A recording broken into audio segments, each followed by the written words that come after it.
Welcome to Guide Guru. We hope this video helps. You start by signing into Amazon and confirming your payment method. This prevents checkout errors. Choose whether you want a digital e-gift or a physical card, and pick an amount that fits Amazon's limits and your budget. Once done, enter the recipient's email and a short message. This ensures instant delivery for e-gifts. Make sure billing ZIP and card details match your account to avoid verification holds before you proceed to the checkout step. Now you customize the card by picking a design and, if you prefer, schedule a future delivery date. That helps for timed surprises.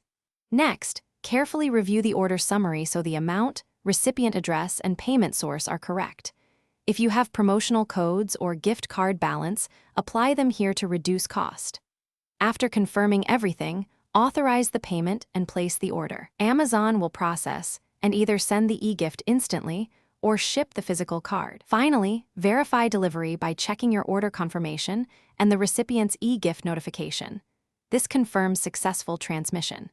If the e-gift doesn't arrive, first check spam folders and confirm the recipient email was typed correctly, because small typos cause failures.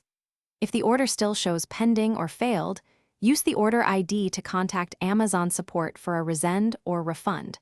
Make sure to explain what you tried so they can resolve it. Thanks for watching. Consider subscribing if we helped you today.